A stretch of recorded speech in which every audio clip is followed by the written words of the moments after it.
everybody, and welcome to episode 8 of 40 Fight Club. This episode is titled Dramatic Entrance. I am your host, Innes Wilson, and I am joined by my co hosts, Nathan and Anthony. It is the 23rd of March where I am. We are recording live for you on YouTube and down directly to your ears in YouTube and podcast land. Hope you're all having a lovely day. How are you two, my co hosts? I'm doing all right. I am now 42 days closer to my impending demise, but been building more Harlequin stuff and getting it ready, and been building some Tyranid stuff because why not?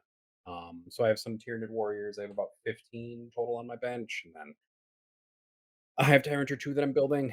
Trying to find time to play practice matches is a little challenging, but I was planning on going to Adepticon this week, but don't really have time with kind of where I'm at. So it's kind of a mixed bag of things, but mostly good. How about you, Innes? How are you doing? Yeah, not been too bad. I had an RTT this weekend, which I took down with my weird mixed forces and units cutlass with 12 Hive Guard because they're really balanced. And I'm preparing for the Manchester GT Super Major this weekend, which is like 180 players. So I'm traveling down south on Friday for that. I'm looking forward to it. Nice. And Anthony, how are you getting on, mate? I'm doing well. My internet's being a little weird right now, but aside from that, things are good. I just had a test weekend with the mono light Harlequins. I got to play all the single-minded fury that is mono Harlequins. It is definitely an experience. Timing out those luck of the laughing god rolls and that mechanic working out to be stronger than I thought it would be, but still, in my opinion, one of like the weaker pure monofaction bonuses. It's pretty good. It's helpful.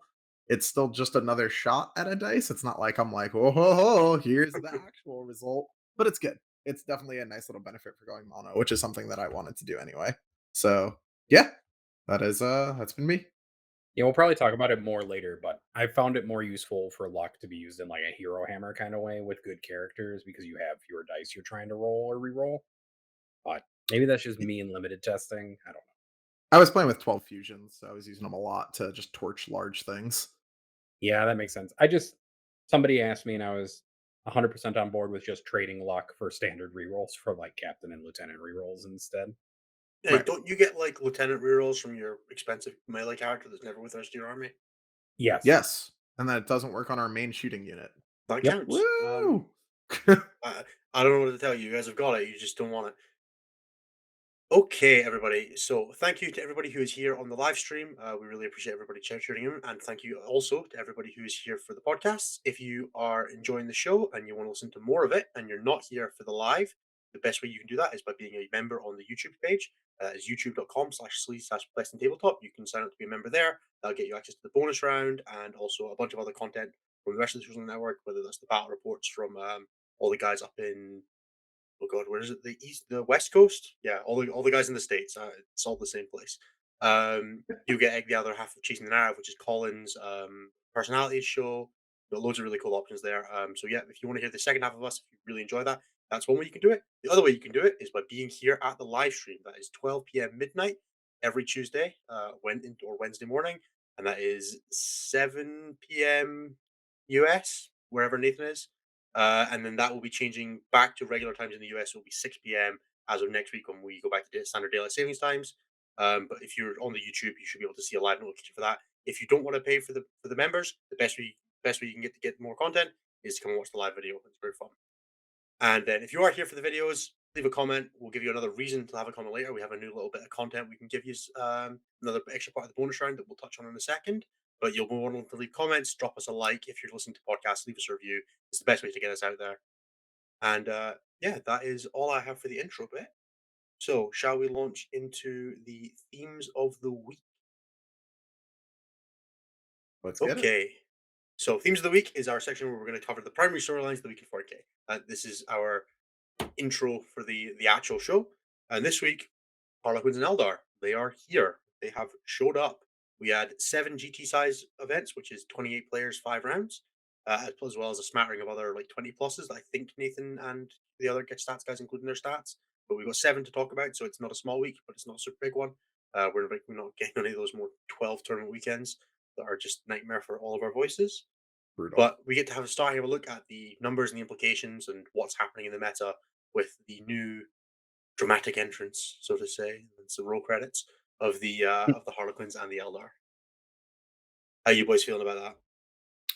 I am super excited to be playing a new army that is coming out of the gates super strong.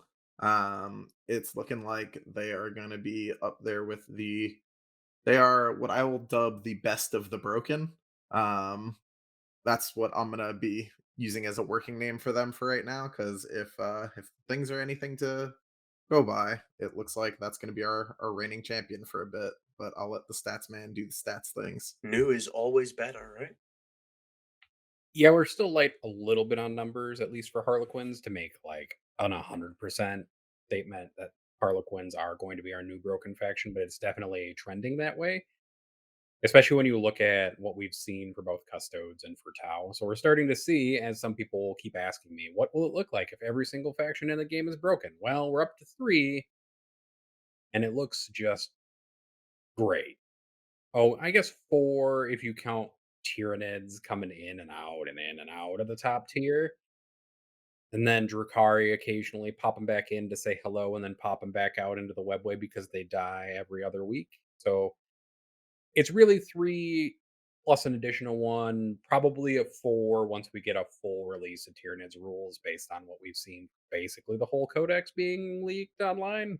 But let's talk stats instead of me waxing Yeah, that was a philosophic. wonderful segue into the stats breakdown, Anthony. I'm really impressed, but Nathan Mhm. got going a little too early. So yeah, stats breakdown now. This is where we're going to let Nathan handle all the statsy stuff, and we'll ask questions so that we can sound stupid for those of you who don't understand it too, because I don't understand half the stuff he's talking about.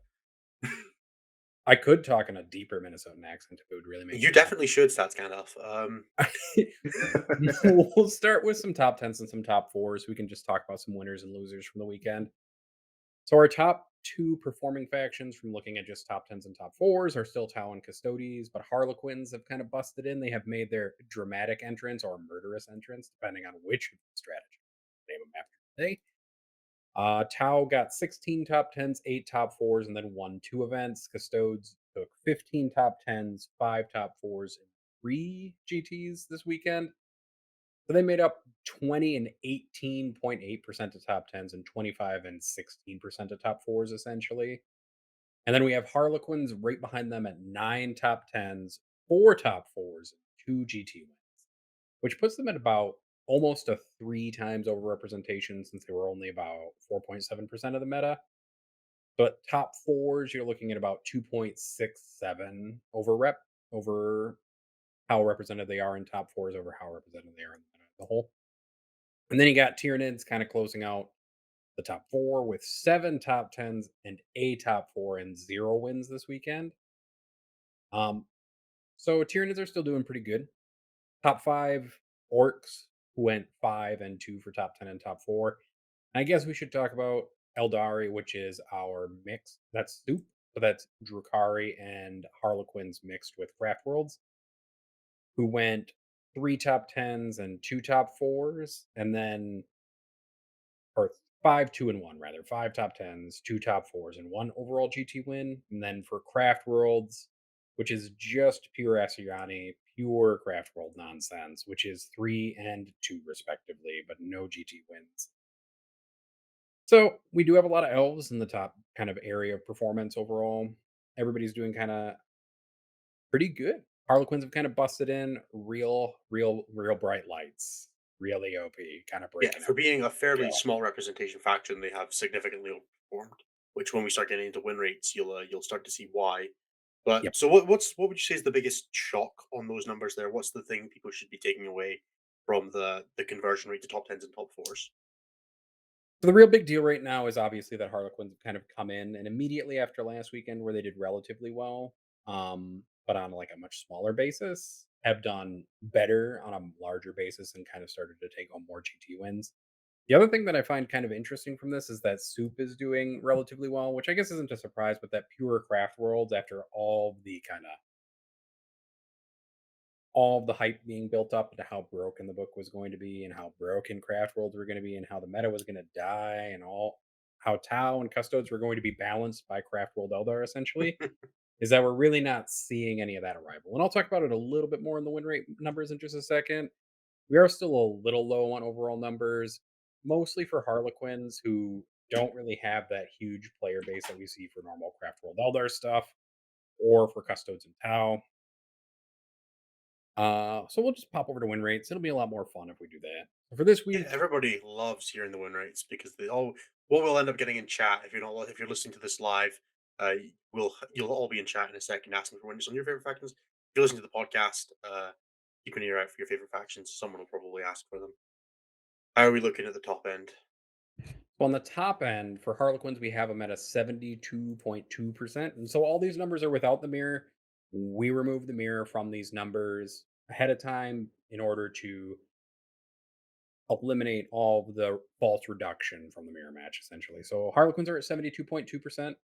They had an overall meta representation, like I said, of 4.7, which was 16 players.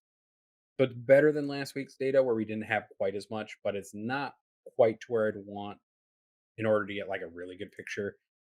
By comparison, our second best faction of the week was Custodes, who had 40 players and 11.8% meta representation and 63.8%, basically 64%. So that's quite a shift, though, from previous weeks where we've seen them closer to 69, but we've seen them drop a few points. Yes, nice, in other words. You didn't have to respond to that. It was purely for the video. It's true. It's purely for the video, but I wanted to call out Innes's excellent change in in facial expression as he went. Tower next, so they were the third best performing faction over the weekend. Similar to Custodes, they're about 11% for meta representation. We have 38 players there, so they're 11.2. And they have a 63.2%. Again, a drop from the 69% win rate that we've seen historically from them. Again, nice. So I think what we're starting to see here, just based on kind of these preliminary numbers, is that Harlequins are suppressing the other two major factions. This is essentially what we're going to see every time we add a new 60% or more win rate faction. Yeah, the win rate has to come from somewhere, right? Yeah, so it's not like it comes out of thin air. It either comes from the low performing factions, which is what happens, or it comes from the other top performing factions and goes into new top performing factions. In this case, we had a faction that was already doing relatively well. Harlequins were doing okay before their ninth edition rules were released, although in very small numbers. And that's all kind of centralized into Quins. Part of that might be just new Codex week. It's the first week of full representation of Craft Worlds and Harlequins in the meta as a whole. But depending on what we see from two majors slash super majors this weekend, we'll really kind of get some certainty about what's happening and how it's happening. But as of right now, Harlequins are looking like the top dog going into Adepticon and then Innis's major this weekend. And then we'll kind of see who comes out on top in those. I haven't looked at list representation yet. I'm hoping that Adepticon will put that out kind of soon so we can kind of look at the meta We breakdowns. had it for Manchester. I'll see if I can quickly grab it. A friend of mine did this. You can see it on my Twitter account. It's my name. You can see the full post, but it was something like from 180 players, we had 30 Custodes, 26 Tau, 11 Eldari, 8 Quins, 8 Dark Eldar, and then like Mhm. 11 Nids, 20, 30 something Marines. So it's like Marines still pulling out the number one, but then Custodes Tau pulling up 30 and 26 players each, with almost a third of the meta between the two of them. So Yep. between the two of them and Space Marines, that's 90%. That's 50% of the players at a tournament. Right. Vaguely terrifying.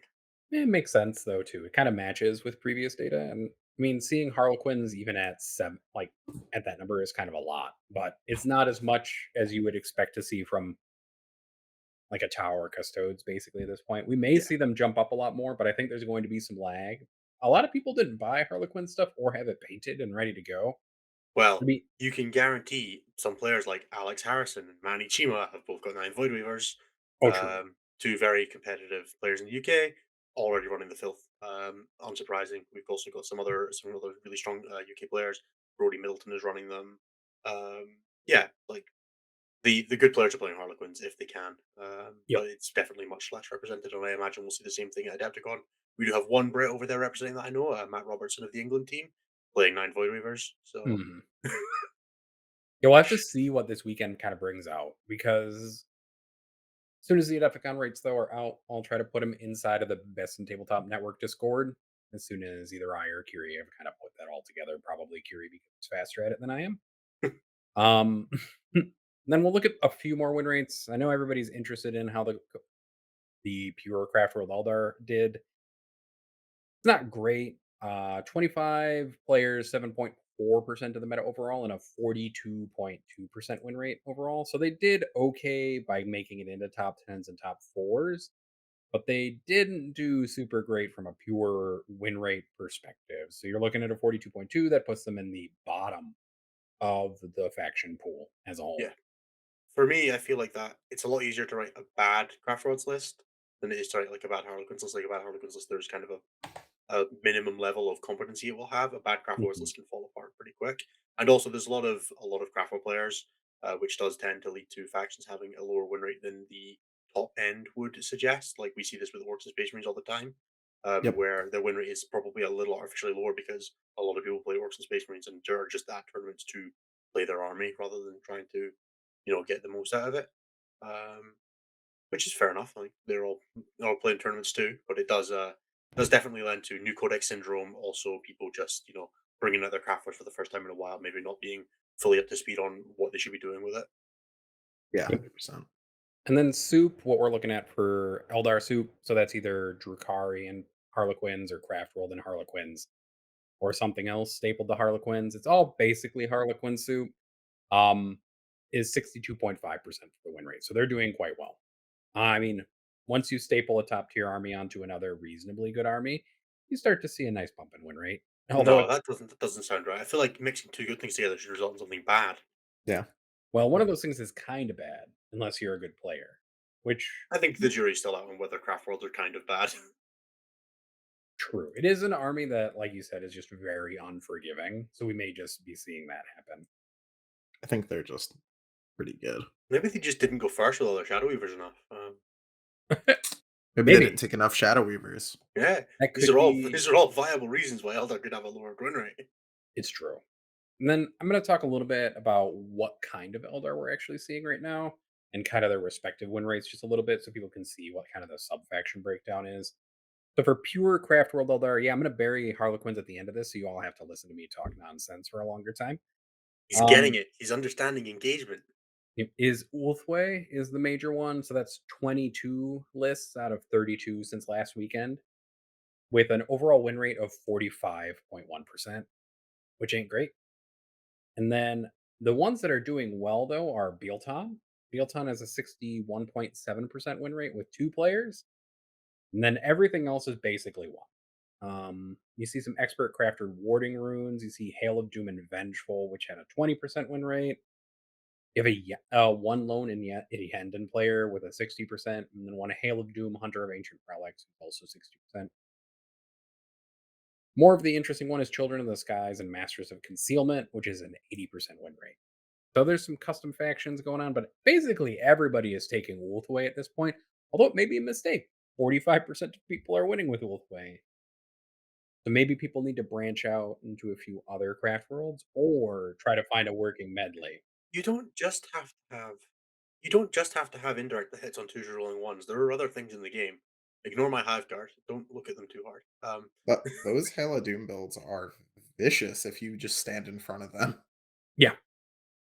Yeah, I think part of the problem is like people are thinking that they can just roll artillery at people from the background and not worry about needing to say take objectives and hold them for more than 2 seconds. You can say win by murdering all of your opponent off of all their objectives, but in an environment where other people have indirect or move very quickly, like say Harlequins or Custodes bikes, they can kind of just come over and poke holes in all of your vehicles, even with a 6 up invulnerable save that you can spike with strands. Maybe. I don't know. I could be wrong. Which Well, I suppose we'll see when we get into the top fours later on in the episode. Foreshadowing. and then we have Eldari, which we still have some Ulthway in here, but I think that's just strange. I'll look at that a little bit more and see what's going on with that. But it had a 40% win rate, so it might not be that important except for dragging Ulthway down a little bit more. We have a bunch of different stuff for Soup, though. We have Ulthway with Light with a 75% win rate. You have Hail of Doom mobile fighters with Light. 80% win rate, but only one player. Most of the soup for Eldari is Ulthway and Light. And then you have a variety of different Drukari mixed with light. Some people have brought Prophets of Flesh or Master Torturers and Splinter Blades with light, which are Coven stuff. We see some Blackheart, Prophets of Flesh and Light, and then also some Cult of Strife, Artists of Flesh and Light. So a bunch of Coven stuff to kind of make your somewhat delicate Harlequins a little bit beefier. Not a lot, but a little bit at least. Like the covens make Harlequins less tanky. I have to say the degree of insanity that is tracking Drakari sub factions and what they soup with, that just like trying to dig needles out of like hay out of needle stacks rather than the other way around. Just sounds distinctly unpleasant. Yeah, it's a lot of there's a lot there. We'll talk And it's about it like, a little bit how many later. options? How many options are there? Like 400.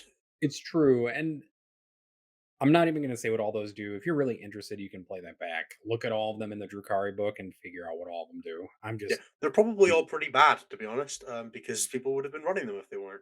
it is all terrible. I'll just say that. So for Harlequins, we had 18 light players overall between this weekend and last weekend with a 70% win rate. So their light is most of the Harlequin stuff. It's the more straightforward sub faction, in my opinion. That's not a bad thing. It's straightforward. It has a advance and shoot with no penalty. It has trans hitman, so can only be hit on unmodified hit rolls of 4 or more. And then you have a bunch of other stuff that's also kind of neat where you can parlay your shadows here into having boosted auras and psychic abilities. And then when you tack on -6 inches to range effectively, or rather, models count as being 6 inches further away, which messes around with Farsight enclaves and some other things. In a boosted aura, you can really trail back those large squads of Void Weavers. But I guess we can talk about that a little bit more later because I'm getting out of stats and into application. No, no, this is the stats section. You have to stick it to stats, I otherwise we'll run out of things know. to talk about. Nathan. It's true. It's true. And then Dark is the better sub faction, actually, by pure win rate. You have 4 players, so not a lot. Better win rate, 4 players. Yep, definitely definitive. 78% win rate there, though. So maybe the Dark players are onto something. Maybe just being aggressive and murdering everything is good, Anthony. Who knows, man? It seems like it works, but I don't. I think all of the oppressive parts of Harlequins are buried away in In light. light. And then we had one lone Twilight player in our stats with Good for him. What a He went hero. a 2 and 3, 50% win rate. 3 3 and and 3. 3. Well done. Excellent work, sir. Oh, I know. That person is a champ for What going does out. Twilight do? Just because I don't actually know. All right, strap in. So, Twilight is has some pretty good stuff actually. It's chapter tactic thing, its Sadith trait is +1 attack like shock assault, and then it moves 2 inches additional for pylon and consolidate. Its Warlord trait basically rewards you for gambling and has a CP refund. That part's not super important. The Relic is the Twilight Fang, which you might remember from their last book, which is where they get extra attacks for Burn the on burn, longer yep. the battle round is. And then their strat is sixes to hit auto wound, which is a huge math changer for the Harlequin troop squads because they obviously don't have full roll to wound anymore and are strength 4. So that strat's actually really good. Large portions of Twilight are very good. It's just that they're not as insane as Light. And in the meta right now, you don't need to be good, you need to be oppressive. Yep. So So Light. for reference, light is you can't be hit on better than a 4 unless it's Outside of 12 outside of inches. 12, and then you Yep. also get the Shadow Stone that increases your range by 3 inches on the aura powers. So things like Mirror Archetype that make you 6 inches further away. So it's a very Yep. good very good set of defensive tools. You also gain the ability to advance and shoot your weapons as if you'd remain stationary. So Which all the is heavy weapons on massive. those bikes and Void Weavers become a lot more mobile, and also the Yep. troops can use the fusion pistols from inside of transports. And then their stratagem gives them a 6 inch runaway when charged, which is Yeah. also very efficient. And then Dark is a bunch of anti combat tools and extra AP in combat, which And ignoring works pretty well. Overwatch. And ignoring Overwatch, which is a combat tool as well. Yep. Yeah, so just for reference on anybody who is still a little bit lost with Harlequins, so those are kind of the 3 options we're seeing. We're seeing a lot of dark, a lot of light, which are both doing very well in the 70s of win rates, and then Twilight is kind of falling by the wayside because increasing your output in that specific way isn't super what Harlequins need at the moment. I think you kind of need extra resilience and speed, which is what Light gives you, or you need jank, which is what Dark gives you. Yeah. The it's funny because it's not like Harlequins need speed, but what light gives you is such a ludicrous amount of speed that it's like past the realm of like Yep. basically sanity. Yeah, it's Uh functionally adds 6 inches to your movement value, or Mhm. of supposed to. everything in the army. Yeah, Yeah. and you get +6 inches of movement, and you can't advance is kind of what it ends up being, Right. Yep. Now I'm going to which talk I would about take. the bottom of the barrel, as it were, faction wise, just for win rates, because I love taunting people. For Death So, Guard. actually, Death Guard are in at the bottom. That's Mechanicus. Mechanicus were at the bottom this week with a 10% win rate. Across two And players. two Oh, players, though. okay. So, Okay. when we get to 10 or more player factions, we have Astra Militarum at the bottom with 29.2% win rate with 10 players. Then Chaos Space Marines are at 8 with a 33.8. And then Space Marines as a Gestalt, because people keep whining at me that I break apart Space Marines into its multitude of factions. And Sub they're at a factions. 38.2% win rate. Yes. It's pretty grim. Yep. And then Death Guard are right above Space Marines at 40.3. And then Thousand Suns, still kind of like Space Marines, are at a 41.5. So for the people at home, averaging under a 40% win rate means you are not hitting 2 and 3. 2 and 3 on average at tournaments. Yep. The average player is going less than that. Hmm. Can I request a quick stat on this one? And it'll be really easy because there'll be a line in your graph in your data sheet where this is. How many factions are there in the game at the moment? 25. Okay, how many of them have higher than a 50% win rate? Oh, Jesus. Let me go in here. Huh, One, why two, would you do three, that? four, I was five, having a good six, day. 7, 8, 9, 10 of them currently have higher than 50% win So rates 40% of Balanced. factions have for this half the week. wins. Have For over this half the week. wins. Easy. If we look for since we started collecting data, because that's probably the more interesting stat, I bet it's less. I have to tell this thing to reorganize itself. It is 1, 2, 3, 4, 5, 6, 7, 8 out of 25 So factions. 8 of 25 factions win more than half their games right now. Mhm. Good. So that, Good. for the people who keep asking us this, that's what happens when you have when you keep adding factions with 60% win rates. Is that all of the factions that are good rise to the top, and all other ones fall by the wayside. This is the exact same thing that happened in Seventh Edition, where a couple of armies were really strong and had good builds, and a whole bunch of armies didn't, and those ones didn't show up, and the ones that had really strong builds all played each other, and they all had a great time because they were all really competitive, which is exactly what's happening right now with Custodes and Harlequins. You all have a bit of game into each other and crush Yep. everything else. Yeah, so I actually have numbers for that because I wanted to torture people even more with more numbers this week. So Curie did something really cool and he stripped Harlequins, Tau, and Custodes matchups out. So essentially, how all these factions were doing if they weren't playing into the three top tier factions. The first thing I want to say is Known as a Drakari? Harlequins are 50 games at that point and won 78% of their games into non Custodes, non Tau, non Harlequin. 78% is a lot of percent. That's nearing what I think the actual physical cap is for win rate, which is 80%. I think 80 is around the cap. Tau is right behind him at 70%. Gene Stealer Colt is right behind that at 69%. Custodes are Hey! right behind that at 66.4%. Eldar Soup is at 65. Forces of the Hive Mind, which is Tyrannus mixed with GSC, is 64.6. Chaos is right behind that at 63. And then Orcs at 60. Knights at 58. Then we have a smattering of other things that are between 50 to 55. So it actually is at this point where you start to see things become more balanced from a distribution perspective, but way unbalanced at the top, right? So you do have more factions at that 50 to 55% win rate when you're looking at the field as a whole. Although you do have somebody like Colt Mechanicus with their really small number of players with like an 11% win rate at that point, which is better than 10, but still bad. It's 10% better. 11 is It better is than 10. It It's the is type of better. hard-hitting stats we come here for, folks. But Better does really not mean bad. good. No. And this is also broken up for Space Marine factions, but I'm not going to torture Innis by talking about Imperial Fists and Raven Guard and Black Templar and all sorts of stuff. Although I will say Black Templar right behind Tyranids at 51.6 with Tyranids at 54. Good. So, pre-new book, Tyranids looking okay from a balance perspective. Post new book, we'll have to see what will happen there. There's not even been a new Terran book like announced. It's not even up for pre-order or anything. I have no idea what you're talking Yeah, about. not a thing. We don't know anything about a new Tyranids book.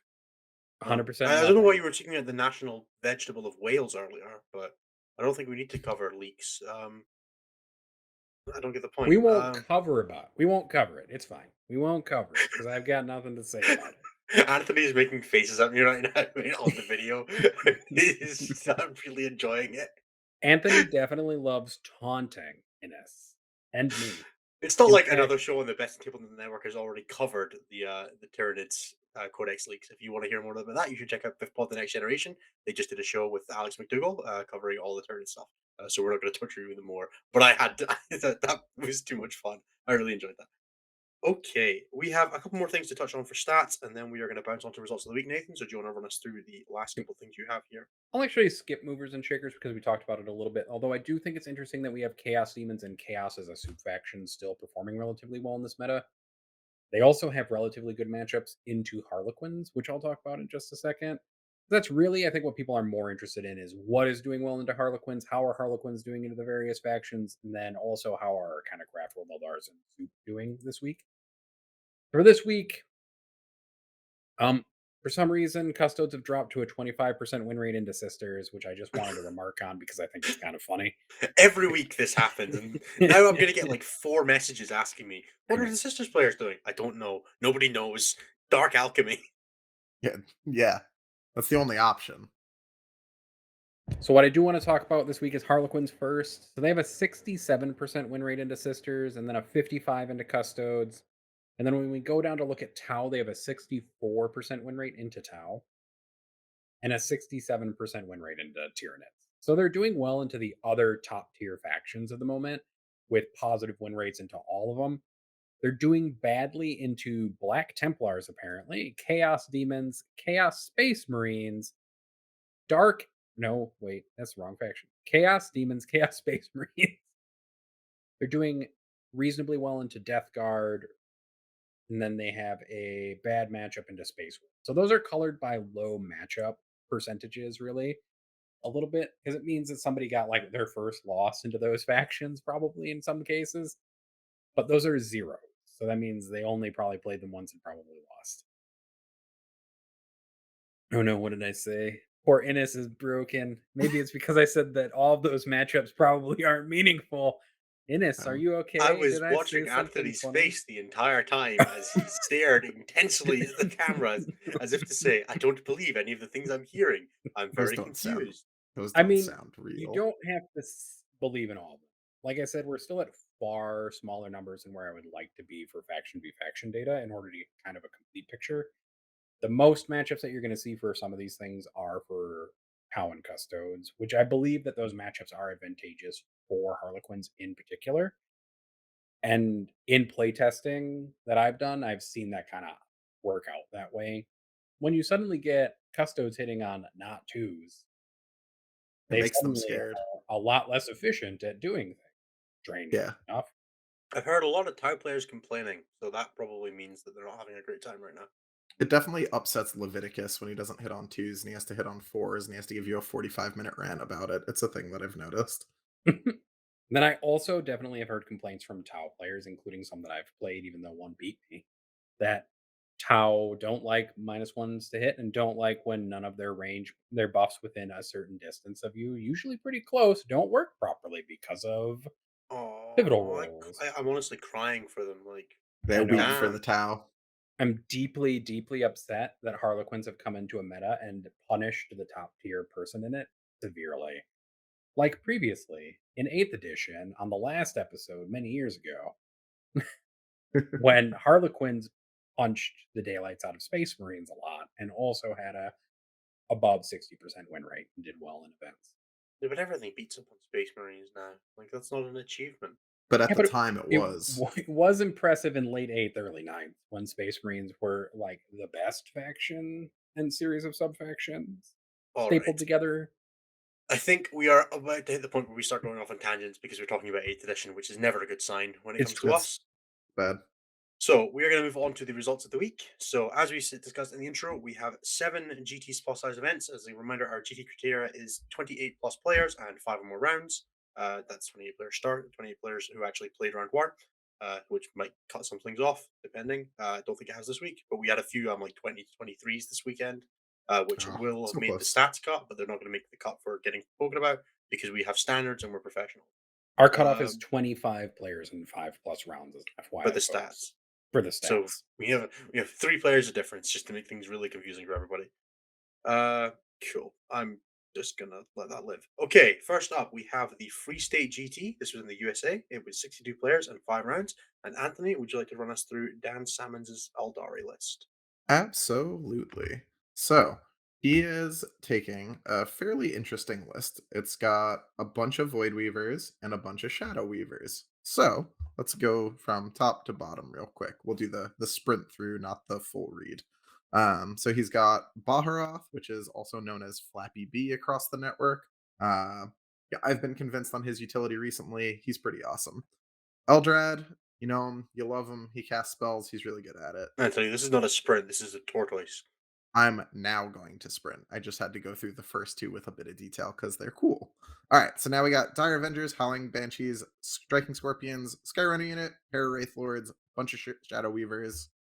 You got a Shadow Seer with all the good stuff, so make sure it reduces your range. A unit of troops with some weapons, a unit of troops basically naked, and then couple of Void Weavers and a single Star Weaver. That's the man's list. Um, it's fast, it's got indirect, it's efficient, it's playing Ulthway, so Ulthway plus light. So all sorts of you can't touch me, you don't get to interact with me. I'm gonna do what I want. You stay over there while I do what I want. Yeah, it feels like it's kind of the best of a grab bag of the forward pressure and utility units of the Craftworld's Codex with things like the Haroth, and then Right. the best of the Striking Scorpion options, the best of the Dire Avenger options, the best of the Howling Banshee options, and then just some punishing firepower from from Shadow Weavers and Void Weavers, which are very similarly named, and I'm going to stumble over that a bunch now. Um, Yeah, don't yeah, sleep on those Wraithoids either. Those are one of the better data sheets out of that codex. Like they're 140 points for a T8 dreadnought, basically. That in Ulthway has a inform that you can auto pass with fate dice. Those things are really, really, really good, and I've seen people sleeping on them a whole bunch. They will beat you down in melee. good. So congratulations to Dan, who was, I believe, the only 5-0, which I thought was unusual for a 60-player event. 62-player event, but I'm guessing somebody lost a pair down at some point. There was two Uh, 5-0s in that one. was there two? Oh, I didn't Yeah, even there was realize. a Drukhari list that was Ah, running Sadith Light as a soup, and then a bunch of grotesques. cool. Could you shout the name out for that one just quickly? Yeah, that looks like it is Zach Kerstetter from the Denver Mountain Trolls team. Congratulations to both of them. Dan, I believe, was in the chat earlier for the YouTube video, so I'm Yes. sure he'll be reveling in getting his name spoken out by some high-level professionals like Anthony. Oh Um, yeah. okay, next up we have Cagbash, which is another US event. This one was 57 players and 5 rounds. This was won by Matt Estrada, who was playing Farsight Enclave Successors. So, for those who are not in the know yet, Farsight Enclaves, you basically get access to. Basically, you get access to an ethereal. Yeah, you get an ethereal instead of double commanders by playing it as allies. Sorry, I didn't want to sneeze into the camera. So we are looking at a cold star with all the rerolls, a breacher team, a crisis commander with some defensive stuff, another ethereal. Oh no, just the first ethereal. Saying ethereal's too much. An ethereal, another breacher team, 2 big squads of crisis suits, one with lots of direct fire, so double burst cannons and cyclic ion, and then one with the good old double fragmentations for the indirect and target locks to ignore line of sight and cover. 2 squads of crit hounds, and then 2 big squads of broadsides and 2 devilfish. So it's kind of like a miser's devilfish rush. You've got one squad that can provide forward pressure, a second devilfish just for the pregame move and to jam some stuff up, and then a withering amount of firepower of indirect from the 8 smart missiles, 8 twin smart missile systems it has across the broadsides and the devilfish, and then indirect from the broadsides, which can get access to things like drops on clear for full rerolls to hit and win on the turn of drops on reserve. Just insanely high amount of damage output that can fall back and shoot with access to the crisis commander. Move really fast with the stratagem for flat advance 6 or flat advance 8 from the cold star. Feel no pain from the ethereal. Just all the standard type stuff you've come to expect.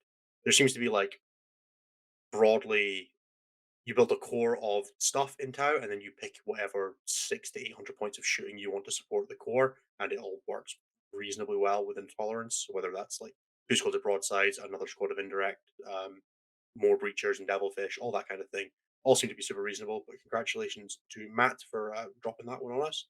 We also had Daniel Sansone, who was also undefeated at this one, who was running Drakari with a lot of a lot of grotesques and also 6 Talos. Just a man keeping the dream alive in the 15 darkest timeline grotesques and for it. 15 grotesques and 6 Talos also went undefeated. So congratulations to Matt for winning the tournament and Daniel Sansone for also playing undefeated. Okay, And next then up, Nathan, do you want to run us through? yep, so I've got Last of the Summer Winehammer, which was in England, which had 47 players in 5 rounds and was won by the person whose name has been mentioned a lot on this cast already, Mike Porter, who brought light Harlequins, or another thing that I like to just call elf bullshit, because it is pretty much just that. It's And burning as so, one. light, what we got is basically trans hitman, so transhuman, but for hit rolls, advance and no penalty, and then access to the I run away 6 inches when you declare a charge against a target for their stratagems. For this one, we've got a Shadows here with Twilight Pathways, which is a double move, and then Mirror of Minds, which is a really amusing and kind of silly Witchfire spell where you deal 3 mortal wounds, and then you get to roll off up to a cap of 6 mortal wounds afterwards with your opponent and kind of decide what you're going to do with mortal wounds that day. Then you got Mirror Architect, which is the your Harlequins count as being 6 inches further away when somebody tries to shoot them. Then you've got a Troop Master, who is actually one of my favorite blenders from the Harlequins list. So you've got a Foot in the Future, which is the 6 inch base charge range, essentially, and a Fusion Pistol, a Harlequin's Kiss, in order to get the relic, which is Cregoric's Rose, which is a 3 damage flat rose with full wound rerolls. And then for the duplicated Warlord trait, you got Player of Light, which is reroll to charges, if I'm remembering correctly, which is the light specific. Then we've got 5 troop squads, each with a caress and a kiss, in order to get full access to special war gear stratagems, essentially, which is ignore invulnerable saves or mortal wounds when you do combat. And then each of those have a Star Weaver, because toughness 3 troops, even with a 4 invuln save and being able to count to 6 inches further away, or -1 to wound if they're close to that Shadow Seer, still die in impressive numbers due to the amount of indirect fire in this game. Then you got 3x3 Void Weavers with prismatic cannons. That's what you're going to see in all sorts of light lists, either 3x3 or 2x3. You'll see those in dark lists as well because they're really good. Then you have a Solitaire with Prince of Sins, which is -1 to hit all the time and then no rerolls to hit against him. And then Death Jester with the Favor of Cregoric and Harvester of Torment. So that's sixes explode into 3 hits, Four and hits, three four, additional hits. three It's additional, ridiculous. 4 hits, Yes, sir. and Favor lets you pick one of them to automatically be a 6 after rolling. Make So them slow roll that. I mean, make them slow roll it because 100. otherwise they can jank it way too much. That can matter. It's a thing. And then that is it. I mean, this is a pretty standard light elf bullshit list where you basically get all the pieces that you're looking for long range shooting from the Void Weavers. You have Star Weavers to move around the board with troops, and then you have really strong characters who can blend when they need to. Or in the case of the Death Jester, just murder some stuff at range for funsies. It's one of each character, a bunch of scoring, and 14 bones. We are calling this light stuff because apparently that's just the thing we do now. Harlequin light stuff. Yeah, so there's not a lot to super go into. I believe we touched on a very similar list last week. Um, this is broadly, I would say this is the new standard. This actually played Matt Robertson, who was playing an almost identical list in the finals and beat it by 1 point. So yeah, there you go. This is the new normal, which is why we've covered the light trait 3 times. We promise we won't do it again this episode. It's important. Like, It knowing what is. that is huge. It is important, but it's also been hopefully drilled into everybody's heads now. Okay, next up we have the Copenhagen GT, which was in Denmark. This was 43 players and 5 rounds. This was won by Dusty Justy, which is the nom de plume of Justin Janssen of the, don't want to get this wrong, the Dutch WTC team. He was playing Farsight Successors. Broadly, he had two big crisis squads, one direct and one indirect. A small squad of bodyguard with indirect, two stealth team, double commander, and then crew hounds and carnivores for scoring. Um, yeah, this is just ridiculous. Shooty It's death makes you go bye bye. yep. Sorry, Crivens. I might have the round he played Matt Robertson on, but Matt went 4-1 and came second and played Mike Porter to a 1 point loss. I might not have been round five. My apologies. That Tau list, Um, also known as Crisis Suit, good stuff with a direct and indirect fire option. Yeah. yeah, I've stopped actually looking at what it is. I just check whether it has indirect or not, and just assume it kills anything in line of sight of it if it doesn't. But there are definitely Yep. variants to that. This specific one, it was cyclic ion and plasma rifle with shield generators, and the other squad was double air bursting and cyclic iron and velocity trackers. Velocity trackers is So different. interesting. Probably for Yeah, Star Weavers, +1 to probably for hit, the mirror. maybe for the mirror too. Mirror. Mirror, and it gets you back to fours against Star Weavers, I guess. Because they're minus one to hit, aren't they? Usually you're ignoring modifiers on one unit. I guess you could then use that to put it on a different Yeah, unit. exactly. Maybe you're putting that on the indirect squad or you're putting it on the big squad. Like there's it gives you Yeah. options, right? Yeah, it It's not gives like you need some to ignore options. cover against them. So That's true. okay. And then I've got PCG Host Lightly Salted Spring GT, which is a lot of words for a name of an event, which is in the US with 38 players in 6 rounds. The winner of this event was Derek Holder, who was playing Custodes, and he had Shadow Keepers gold stuff. So the really interesting thing here is Shadow Keepers. Usually, it's Emperor's chosen for all these lists. Shadow Keepers is still good. It's really good against melee armies if you play into them as its -1 attack. It's And also a then, decent mirror breaker. yep, also decent S- into the Custodes. Outside of teams, it is so greedy. It And does then work though. for this one, we've got a Shield Captain in Alaris, which is Mr. Worldwide. Then we've got a Shield Captain on a Dawn Eagle jet bike who's really tailored for assassinating things. He's got a bunch of traits from Shadow Keepers and a relic from Shadow Keepers, which essentially Broadly, just he makes things fight last in combat with him, and he ignores invulnerable saves on characters, which works with a salvo launcher, yep. And which he's is got Tip of the horrifying. Spear, so we get some rerolls. Then we've got Trajan, who's in every single list because Trajan is amazing and way undercosted. We've got one unit of Custode, one unit of Sagittarium, one unit of Prosecutors. So essentially, two relatively durable squads with the Sagittarium with some ranged options, and then one Action Monkey squad in the form of Prosecutors. And then some single Alaris Custodians who are just utility pieces, I believe. Two Contemptor Achilles Dreadnoughts, which are extremely deadly. A unit of Wardens to protect your characters, and then two 3-man Virtus Praetor units with the salvo launchers. Because if you don't have bikes, why are you playing Custode? It's a really good question. Pigeon is undercosted, but not as undercosted as Shadow Sun, or at least that's what Innis says. I mean, isn't it Gilliman who's secretly undercosted this whole time? Yeah, No, that's I it. think it's Dominions actually. It is. Sorry, It's Dominions who are way overcosted. It's true. I'm sorry. That's an in joke from the Best in Tabletop Discord, which we were talking about today. I think I appear to have broken out today. If you want to be privy to conversations like this, you should check out patreon.com/best in tabletop, where you can know why we're joking about Dominions. It was good. That's Excellent really timing. that's really Great all I've execution. got for that golden stuff list. Pretty good. Interesting to see Shadow Keepers. Interesting to see some individual Alaris custodians just marching about doing stuff. It's all right. We can roll that directly into the next tournament, which is Confrontation Redemption.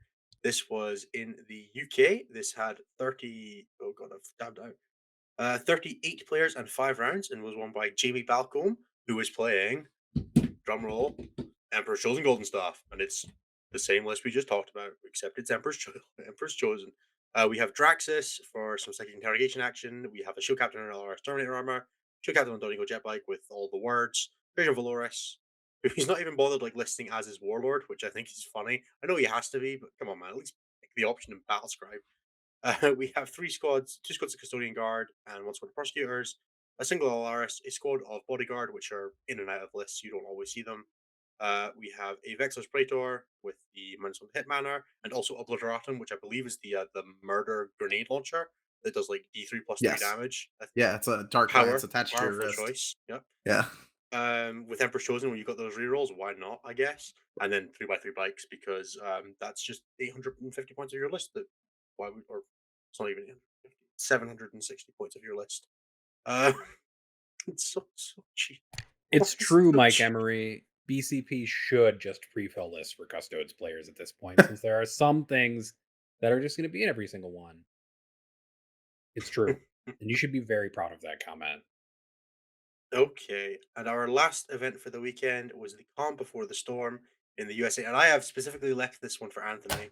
This Ooh. was 34 players in 5 rounds. It was won by Matthew Budnarchuk on Harlequins. Light. Anthony, would you like to run us through the list? Please go into All as right. much excruciating detail as you want, because I know you're going to love this list. All right. Strap the fuck in, people. So, this absolute hero, this perfection embodied in a list right here. We have a Shadow Seer. That's a little important. We got a Troop Master. Does some melee damage. Player of Light. Segarech's Rose. Whatever. We got troops in the troop slot. Pointless. Get that garbage out of here. We're going to skip a slot for a second. In the heavy support slot, this person has 2 Void Weavers in 1-man units. And now you might think to yourself, where could the rest of this bold heroes list be? And the answer is in the fucking fast attack slot with 15 bikes with shuriken cannons and glaives. 15, 3 units of 5. Hell yeah. All I right, think you that's my did gloss breakdown of over that something list. as well. Troops in the troop slot undersells this list a little bit because Yeah. it's not just like 3x5. Man has 3x5 Oh no, and there's a three by bunch. ten. Yeah. Hell yeah. You can't shoot everybody at the same time, can you? That's what This I is thought. Horde Harlequins, Boom. and I am massively, massively I, impressed I at pulling really down the 5 miss this because this is how I liked to play Harlequins before the ninth edition book in Frozen Stars, was paying just massive units of troops. So what I'm So Yeah. actually hearing this makes me is that you're a happy. coward and you could be doing that. You're just choosing not to. Yeah, I it won a also GT. It's true. Now I just have to play test it because Anthony and Innes are going to bully me into it. I'm just kidding. Yep. I actually love this list because I do think that bikes are probably the worst data sheet, but also not the worst data sheet because all Harlequins data sheets are pretty good. And I love bikes. I love Bikes are them. definitely better than troops. They're the core of the army, definitionally. It's Yeah, true. They are the only unit with core in the book. You are it's correct in true. this, and that's Maybe this definitely list was running that FAQ and the man had no choice but to take bikes, so he had some core in his list. Okay, that is going to close it out for the results of the week. I definitely think that is the we didn't pull out a specific highlight list this week because that was my highlight list. Uh, Huge fan. If you're gonna play Eldar, that's the way to do it. The only way he could have improved that for me is by running the Incarn, which would have just made it 12 out of 10 for me Hmm. because having the Incarn just immediately improves another list. I'll just bring that list to WTC in us. Yeah, don't you even should do say that. it, Anthony. 15 bikes and Yinkarn.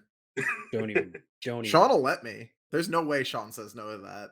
Especially You not if say you the Incarn list to it. Sean, and he just immediately approves. Yeah, Sean he's Dane like, being perfect. the American WTC captain for anybody who doesn't know. Uh, Anthony's gonna taunt me and just put that as pure Harlequin or Oh something yeah. like that, Oh yeah, I am. just to make me real mad on the side. That's the best attachment, dude. That's the Anthony, best I way to want to play see that on Mono the table at Yanari. Charity Hammer. That's what I need. Yeah, that's the best army. It's Yinkarn, Rangers, 1 Viper, Mono Yanari. Boom. Okay, we have two more things to cover in the main show today. We're going to cover our meta breakdown, which we're going to do in about 10 minutes after we finish covering the other thing we're going to cover, which is the battle for the generations. This is a little bit of crossover cover we're doing with the guys from what are we calling it now? The Best in Tabletop Network Trap House, Collins House. Yeah, we'll go with that. At the Best in Tabletop Trap House, we I feel like Trap House doesn't describe it. It's like a gated community. Like it's not really like not even close. No, I It's know. more It's like a like really fancy training center. Like it's the yeah. gentrification of a trap house. Like Yeah, exactly. So yeah, the guys up there are going to be doing a mini knockout tournament RTT with the hosts of the BitPod Next Generation podcast, the host of the BitPod OG, and then a couple of guys from the Seattle, Washington Meta. We are going to run quickly through the challenge bracket for that. If we could get Anthony to post a link to that on the stream, but broadly that is challenge.com/LZR7YL5I. It'll be in the show notes. It'll be Anthony will hopefully get that up on stream in just a second. You'll be able to see the challenge bracket for tournament. So we have 8 matches. We're going to run through super high level what the lists are, and then what we're going to do is we're going to vote as a podcast on what we think is going to win each matchup, and then we will submit a challenge bracket and see how well we do in the tournament. It's gonna be good. We're gonna shout at each other a bit bunch now because we're gonna all be like, "Oh no, this should win, that should win," which is always good fun. Challenge accepted, in other words. Yes, so that is now in chat, and if Anthony could highlight that message now and put it on the stream, then we'll even look professional. There you go. And that will be in the show notes for podcast listeners. It should be live. What I believe is happening with the content for this is they're going to be recording all of the battle reports and then uploading them in the style of with the commentary that they've been doing on the channel recently. So you should be getting them as like 60-minute condensed versions of the games, so that it won't be live, it won't be streamed or anything like that, but there will all be on the YouTube channel. So if you want to follow them, check out the YouTube, blah blah blah, all that good promotiony stuff. Let's get into it.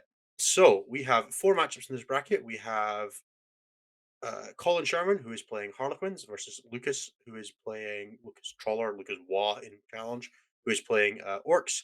We have Nick Olsen Johnson, who I believe is playing Necrons, against Chuck Arnett, who is playing a Emperor's Children list. We have Tyler Botel on New Tyranids, so Leaked Tyranids versus Mitch Pelham on Admech. And then Zach Nelson, whose list I don't have to hand. I will be 1 second while I confirm that.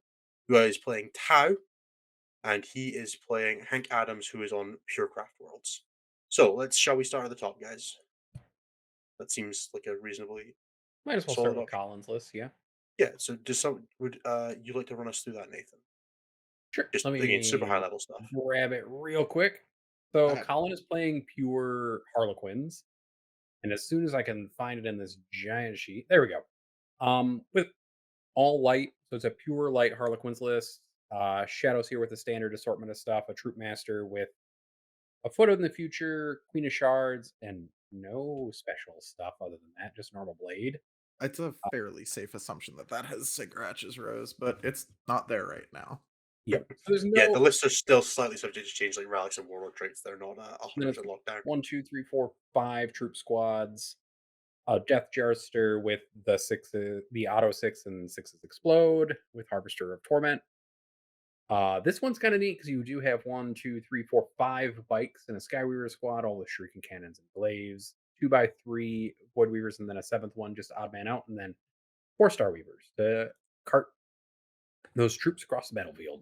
So a fairly standard Harlequinsy list here. Yeah, Nothing too It's a surprising.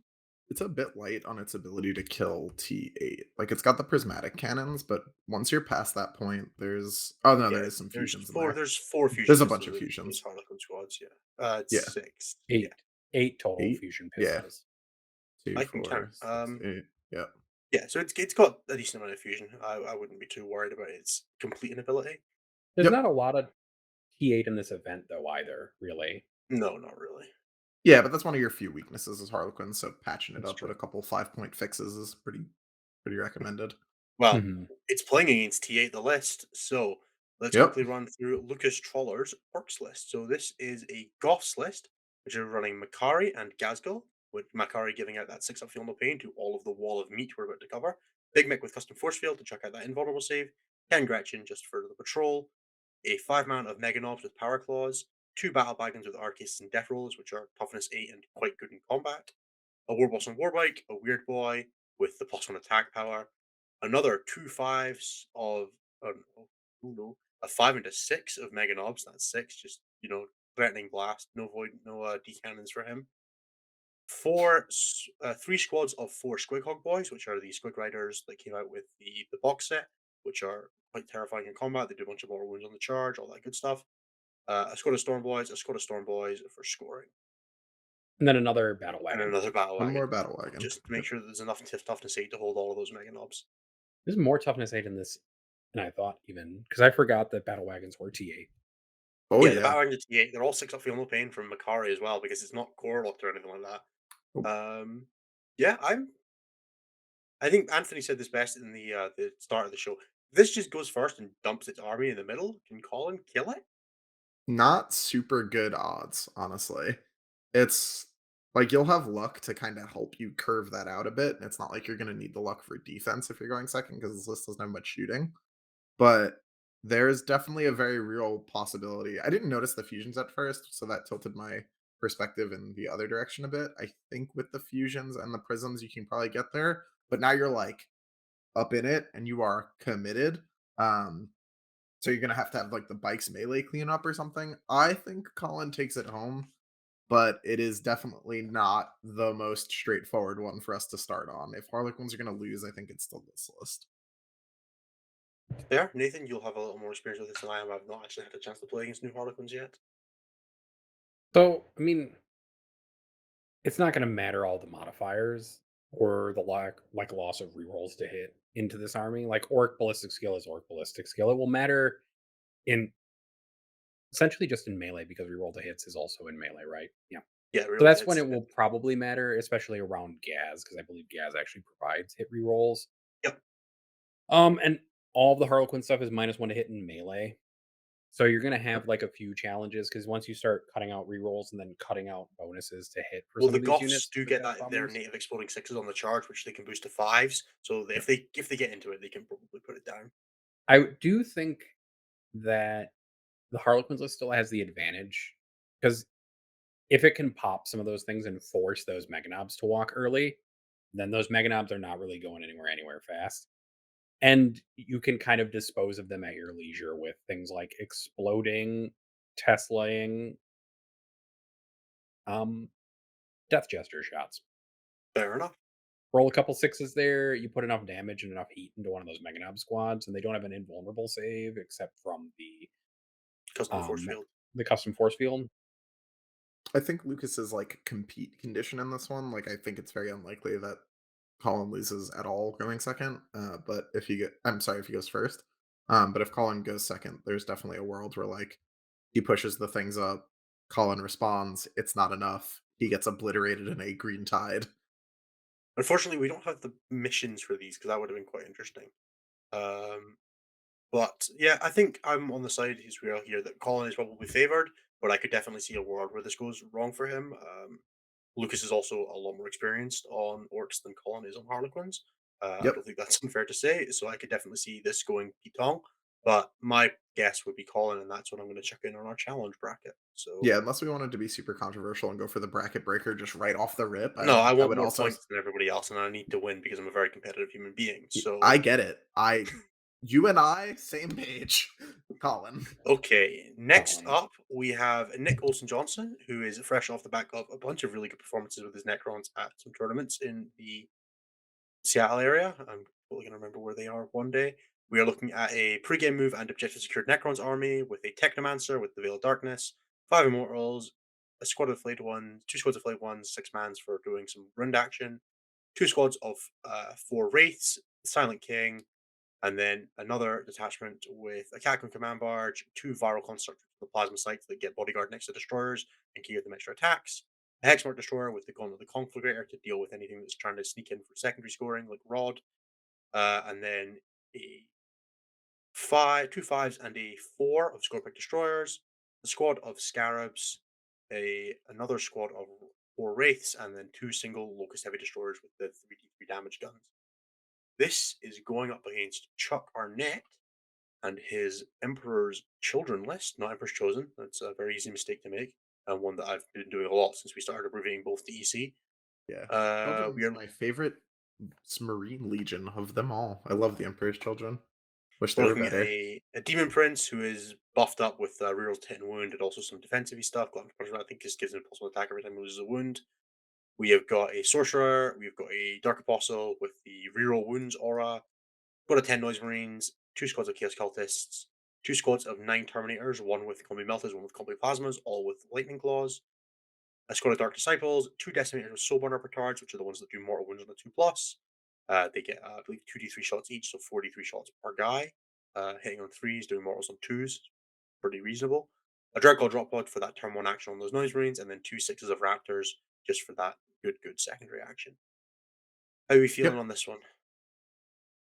Man, I want to just continue my never-ending train of hating on Necron's ability to win, but against CSM, it is a difficult proposition. There's a world where like those Terminators just drop and destroy things and like win the game basically together.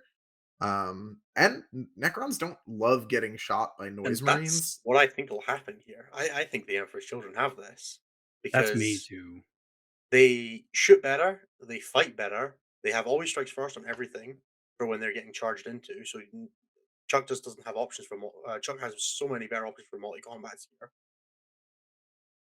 It does. I don't know. I worry about picking against the Nodge, dude. And Picking then like against Olsen Decimators Johnson. versus Decimators versus the Silent King. Like I'd rather be the Decimators. Yeah, the Silent King is an interesting proposition here. It'll depend a lot on like their terrain over in the Pacific Northwest is typically quite good and quite dense. But Yeah, but the angles you can chase with that drop pod and with the Terminator Deep Strike, and then just being able to guarantee those charges. I don't yeah, know. I feel like there's enough pressure there that I'm gonna vote for. I'm gonna vote for Chuck on this one, but I'll hear your guys' arguments as well. Nathan, Now, I was also going to vote for Chuck on this one, mostly because I don't think there's a really good solution in Nick's list for just two 9 mans of Terminators dropping in and then basically making an automatic charge one at a time into large groups of things and then just murdering a bunch of stuff. yeah, because if both come down on the same turn, the only option knowledge has for dealing with them is charging them. And if you charge both at the same time, the other one, the one that you didn't charge first, that you didn't fight yeah, it first just into, blends you. activates and blends whatever hit it because it's Yeah. going to have 30 odd, like 40 lightning claw attacks that can have plus one to wound, rerolls, blah, blah, blah. It will kill a squad of whatever goes into it. And then you have to have a second squad into it. Like if you position it properly with the plasma, with double shoots, all that good stuff. I don't know. I favor Chuck here I on think list basis. I think list to list, I agree, but like someone just said in chat, Naj is way more practiced with this, especially recently. Um, and that is playing with my head. I think you're right though. Even if you drop them on separate turns, like drop, shoot, destroy something, charge something else, kill that too. It's a lot of stuff to just kill. Yeah, I'm just worried. Like I just don't think Nosh is enough to screen it out with. So Right. I don't know. I'm gonna vote Chuck. I'll hear what are you two. Nathan, Yeah, what's your vote? I'm fine with Chuck. Chuck's I okay. would vote for Chuck. I was also going to say, like, this Necron list also wants to be in melee, which is also where Chuck's list is most comfortable.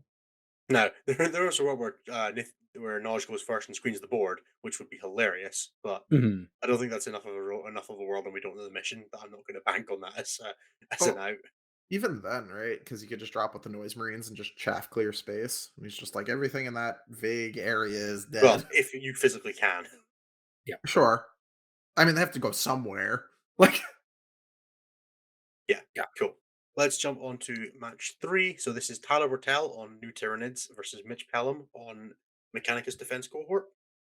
I'm going to quickly run through Mitch's list because it's not in the document, which means I need to dive into the Discord. Here we go. So this is a Metallica Mechanic of Defense cohort. We've got two techno-archaeologists who are the ones that allow the breachers to do actions. We have 10 squads of Cataphron breachers with various squad sizes, and so there's like two 3 mans, four 6 mans, and a 7 man. I think.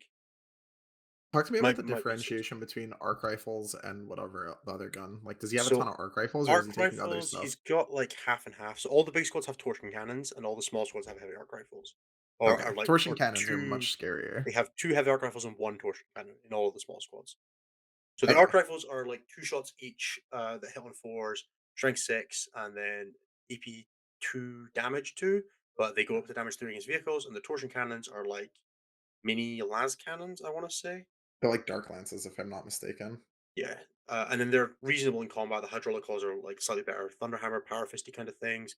The Yep. hydraulic claws are the arc claws are better against vehicles. It's all -1 damage while it's in its deployment zone or on an objective. He's got the metallic and lung, so if he can get into range of an enemy unit within six with his character, everything that targets that for shooting and melee gets full rerolls to wound, which is vaguely terrifying. Um, yeah, it's all pretty fast. It's all reasonably tanky. All of those Cataphront destroyers are toughness 5 with a 2 up armor save, 3 wounds each, and -1 damage while they're either on an objective or in the deployment zone, which you can broadly assume to be -1 damage. That is ranged only, so it does have a couple limitations, Yep. but it's nasty. I That's definitely definitely, powerful. it's definitely powerful. They're all obsec, they're not core, but who cares, right? Yeah, it doesn't matter in this list setup. Yeah. And that is playing against new Tyranids. So we'll forgive you if you don't fully understand everything in this one, because it's not even out yet. But we will run very quickly through Tyler's list. I've got it Uh, pulled up. yeah, go for it. So this list is specifically excluding Octarius and Crusher Stampede from it. So it's a Leviathan Vanguard with 5 Tyrant Guard, which have the bodyguard rule, and then flying Hive Tyrant with Lash Whips and a Bone Sword with the Reaper Relic, which ignores Still no pains. Feel No Pains and And deals causes a more mortal successful wound wounds. on successful wounds, and then a Neurothrope with Tendrils, and 3 units of 3 Zoanthropes, 2 Maliceptors, one with reserves, which I believe is the thing that allows it to Yeah, it doubles wounds count with as bracket double and it gets wounds. Yeah. 1 CP. It gets to use 1 epic deed for 1 CP less. The main combo there with the Neurothropes and the Zoanthropes is the Neurothrope has Tendrils ability, Synaptic Tendrils, I think it's called. He gets to Mhm. use his Warp Siphon ability twice. Warp Siphon lets you roll 3 dice, drop the lowest for casting. The Maliceptors, whenever they cast a power, if they cast it on a 7 or higher, they do 3 mortal wounds that goes enemy within 12. So the Neurothropes chucks that on both of them, and then they throw out 2 to 3 powers each depending on the turn, and could potentially just dump a bunch of mortal wounds behind the wall. They're also reasonably decent in combat and very tanky in Leviathan. Leviathan giving you all synapse creatures get full transhuman, so only wounded on a 4 plus, and everything else gets mini transhuman, so only wounded on a 3 plus. Most of this list is OBSEC. It is Synapse, so it's all very resilient, mostly 4 vulnerable save and transhuman 4 up. So Yep. imagine trying to shoot at just an army of transhuman custodes. That's shooting at Leviathan right now. Yep. And then the Maliceptors also have that psychic action to make things within 6 inches of them -1 strength to ranged weapons that go into them. So that Yep. allows you to make some of these units a little bit more survivable, I suppose. Yeah. Then, So for the toughness 7 stuff, dropping airbursts, for example, down to strength 3 means they're now winning you on 6s. yep. Yeah. Quick The hit. other side of that too is that like if you get close to it, you just get incinerated by mortals. Like you just take like a Yeah. million and you just die. Rounding out that list, also, we have another Yep. Hive Tyrant with the Relic Heavy Venom Cannon, which is a 5 damage Venom Cannon with 3 shots, 2 squads of 10 Gargoyles, a Parasite of Mortrex with the Objective Secured Warlord trait, 3 Venom Throats to chuck out -1 to hit, and then 3 Biovores just for some doubling mortal wounds. And the Maliceptor's Synaptic Link, which is their special ability, allows them to action and shoot, which means they can do the Spawn Spores and also shoot. This is an army that does a lot of mortal wounds. It's also very resilient. It's not amazing in combat, but it has a couple of good combat units. The Tyrant Guard will hit average stuff pretty well. Both of the Hive Tyrants are reasonably decent in combat. And then you've got things like the Maliceptors, which for 170 point monsters that are mostly there to be psychers, they do also have like 6 reasonably decent attacks in combat. So they're not something that you can just like charge with a chaff squad to hold up. If I remember right, their melee is actually quite good. It's just like really high damage. It's not like Yeah, but super it's like I quality. Yeah. think they're like 3 attacks that are strength Yeah. 12 -4 2d3 damage, Yeah. or they can sweep to do 6 attacks. So like it's fine. Like it's better than it used to be, but it's definitely not. You wouldn't call them a dedicated combat unit. Yeah, that is what I would call fuck around and find out melee. Yeah, Like yeah, that's like don't tag me because it'll hurt. But it's also not like you're going to lose an art. You're not going to lose a unit of Vanguard veterans to this kind of right. level, which is kind Yep. of where I class. If you kill a squad of Vanguard veterans, you're good at melee. That's kind of where I have the line. Okay, what is our prediction on this one? So personally, I think Mitch is going to get run over by this a little bit. Yeah. I I think it'll be closer than you think, having played against that recently. The torsion cannons, bang. Getting hit by those sucks. And But you're Tyler not has going to to be get getting hit by them because he's only hitting on 5s and wounding on 4s. That's the problem. it's not yeah, I guess the transhuman goes a long way here. When I was playing this, I was playing Thick City and stuff, so I was usually getting wounded on threes, if not worse. I'm just going to Um, quickly check the profile on those just for the people listening at home. yep. Yeah, they hurt Uh, really bad to get shot by. yeah, I they are also think heavy 1, 8, they hit on 4, D3 fours. plus 3. Yeah, I think they hit on fours, by the way, not Yeah, fives. they do hit on 4s, but there are Venom Thropes in the list, which will drop their hitting roll by 1. Metallica has a thing to ignore hit penalties. for one Yeah, unit. Yeah, for a unit, sure. yeah. So there's like that Um, squad of 6 might chuck that out, right. but I don't know. I'm not sold on the odds here for Mitch, unfortunately. Yeah, I don't think he's gonna win. I just don't think it's gonna be very close. I think it'll be closer than people think it will be, just like at a glance. I Yeah, think since the mortal wounds just bypass the entire point of the defense cohort, like -1 damage doesn't matter when it's just mortal wounds being vomited at you in large quantities. Yeah, yeah, they're not feeling no pain, so it's just kind of rough. yeah. Yeah, I think it's gonna like go away. yeah, I think like somebody in chat said, this list is not like 48 mortal wounds, and wow, breaches are bad into that. Yeah, Yep, I'm it's voting Tyler here. I would yeah. also vote Tyler. I'm on Tyler Yeah. for this one. And last up, we have Zach versus Hank. So, which one of the two Eldar players like to run me through Hank's list? I can do that. So he's playing Ulthway. He's got Baharoth, a Farseer with Guide, Fortune, and the Weeping Stones, which gives you an extra Fate dice roll.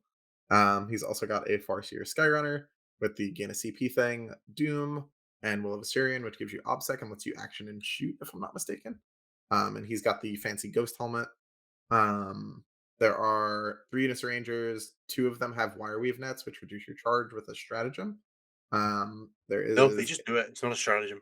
Oh, it's not a It's strat? just the once I per thought game ability. They do D3 morals and make you minus 2 to charge. never mind. Um, so and then there is a unit of Dire Avengers that has the nothing, no upgrade. I was expecting an upgrade. Sorry, It's just caught me off 10 guard. Dire Avengers. Yeah. Yep.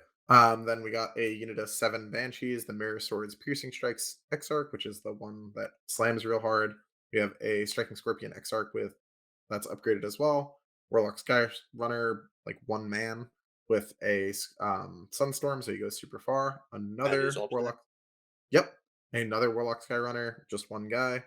They have Protect and Jinx and Conceal Reveal, respectively. A unit of 9 Wind Riders with Scatter Lasers, so just a ton of shots. I believe that's 45. Um, and then a 1 Night Spinner, 6 Shadow Weavers, and 2 Wave Serpents to round it out. They are Bright Lance Wave Serpents, which are big guns. Are they heavy 6? The Scat Lasers, Yeah. they're 6, yeah. I don't know what So 54 shots. the front peg is. Oh yeah, it's Yeah, 54. Math just is hard. making sure. Guys, Yeah. that's a lot of Yeah. shots. It's a lot of shots that can have like Guide and Doom. Yeah. And this is an all the way listed. I think we covered that, but just to Yep. repeat Yep. that. There's also Baharoth. Did you mention that? Your Yes, list that was the first thing I said. Yep, Flappy B is in it. was zoned out. Eldar is that's my 9. Uh, Would you prefer to talk about the Tau instead? Is yeah, that a thing actually that a you would little like bit. to do? uh, we are looking at a Farsa Enclaves. I believe this is just an actual Farsa Enclaves list. We have 4 Devilfish with SMS and 4 squads of breachers to go in them, which is oddly one more than the limit on the stratagem. You can use the once per stratagem work after moving on up to 3 Devilfish, so there will always be 1 extra running about. We have 2 Hammerheads with railguns and SMS, an Enforcer Commander, a Cold Star Commander with stuff. There's like 40 words after each of these guys. We have a squad of 3 Crisis Suits with Cyclic Iron Blasters and Flamers, a squad of 3 Stealth Suits, and a squad of 3 Crisis Suits with Plasma, Velocity Trackers, and an Iridium. That is a weird, weird Farsight list. The Very bigger one strange also has shuffle. stim injectors on it for It the does. So 4 that up just no the pain. so that's the 4 up feel no pain, 4 up armor save, 4 up invulnerable save on the sergeant, who just refuses to die to anything that should reasonably kill it. I imagine dying when you could just simply not instead. Yeah. Yeah. And then having played against it, that's misery. Just misery incarnate. Yeah, it always seems to take like 307 damage to kill the guy. Um so this is a super weird matchup because it's kind of random like Highlander Eldar with a bunch of indirect that's reasonably decent into like the into the type stuff but not great into Devilfish. And a Right. bunch of breaches that will close the distance super fast and railguns that will probably pick up those tanks pretty quick. Like That will shoot very large holes in them, yeah. yeah, like the wave serpents are not going to enjoy that, and then the shadow weavers eventually, when the night spinner, like if they ever get line of sight closed on them with for like Monka advanced shooting, it's gonna hurt. Yeah, it's a bad day. Um, or just Yeah. getting locked up by all of the breachers in your face. even with transhuman on the wave serpents, because they basically have quantum shielding, it's probably not enough to protect the hammerheads Well, because the Hammerheads have a single wound reroll as yeah, well from being Farsight Enclaves, so Yep. they're probably going to hit and probably going to wound. So like, I wouldn't expect to keep a Wave Serpent alive for more like between the two of them. They should probably kill one of them a turn. yeah, Yeah, my money's on Tau for sure here. I just don't rate craft worlds that super highly by Yeah, themselves I right think the now. Tau probably has this. thirded. Cool. Also, So if I have to that pick in general between like a weird craft worlds list and like a little bit of a strange Tau list, I'm gonna go with the Tau list because I think that book is a little more straight line. cool. Yeah, So that gives us our semifinals are Colin versus Chuck. So Colin again is playing the Harlequins list, and Chuck is playing the Emperor's Children. So the Harlequins runs this over and goes through it like Taco Bell through a boy, right? yeah. I don't know where Yeah. I was going. Like, Through a Yeah. boy. Goes through you like Taco Bell was pretty much a good end of the sentence. Like you could have just been like, yeah, it I goes know, through you. but I felt like It's keeping not going. good. I don't know why I did. Uh, Enough. Uh yeah, it's bad news. Like just the one strat, like Harlequins don't have rerolls, not against Slanesh, baby. Like it's not as it's the dark and timeline. also, do you know what I love about Nine Inch Charges is that they're not great when you have to charge 15. Um, Yeah, it's less good then. Yeah. yeah, the light stratagem just hard countering Honor of the Prince is not great. Not Wait, good. what? Well, they declare the charge at you, and then you Oh, move 6 inches I away. now I understand what you meant. I heard the wrong thing in my brain and was like, "What are you talking about? How does that work?" And then I was like, Yeah, Yeah, "Ah, just so get you out deep of can strike there. charges not great you against Eldar. you can redeclare your target though You for can. the Nice. purposes of that. So you can still, if there's something else within 9 inches. Oh no, you can kill a Star Weaver. You know what? I would take one Star Weaver, whatever, but I still agree that No, you would. This is why you're down there and we're up here in the video. oh, damn. I feel very hurt deep inside. That's okay. That's fine. Okay, I so still we're gonna agree get with you that Colin's gonna win. Jesus. Get murdered for free on air. Oh, okay. Next up, we have Tyler versus Zach. So this is the Psyker Spam Tyranids list versus the weird Devilfish Rush tile list. Zach takes a Boar the Witch and tables him. Boom. I actually picked Tyler to win. Yeah, I have Tyler winning this as Yeah, well, he's probably gonna personally. win it, but Um, the wanted to be Hammerheads are contrarian. Hammerheads are not going to be enough for dealing with all of the volume here. Can So he be much And like close to him though? Don't you have to be quite close to do the mortals? That's like a thing, right? yeah, yeah, but like, what if Shard Gullet just goes at them? Like Yeah, the that flat part's 5 not great. damage venom cannon that Yeah, that's not gonna ignores their feel good. save. the Venom Cannon Uh, basically picks up a Devilfish or a Hammer just by itself. yeah, and the breachers getting in close is just free targets for like the venom throat charge that can deny them falling back. Um, Yeah, I there's a wouldn't lot of want ways this goes wrong. I don't know. I just, I wouldn't want to be the I wouldn't want to be the Tau side of this matchup. I don't think.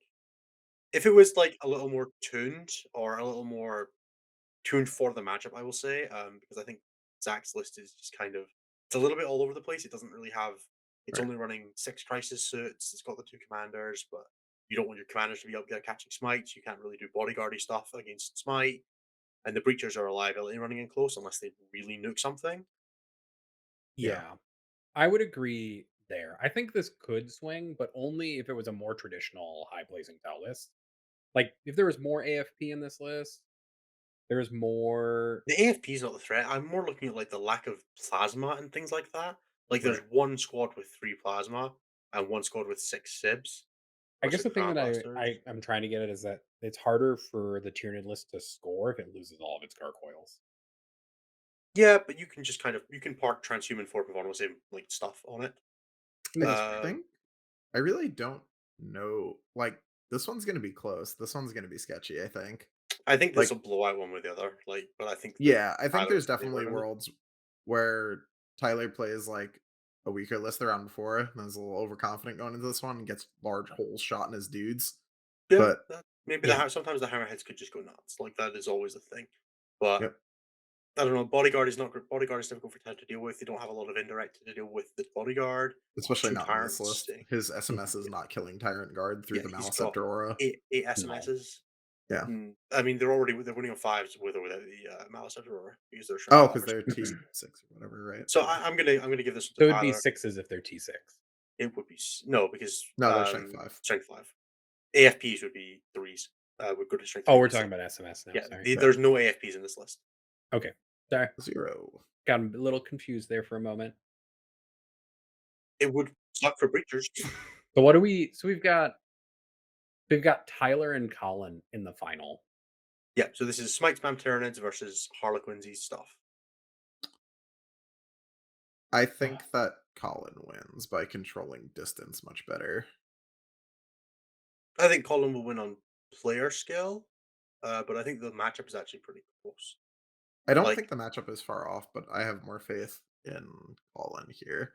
I feel like a lot of the damage of Tyler's list is real locked into being like, I get within 24 of you, and then plow, you're dead.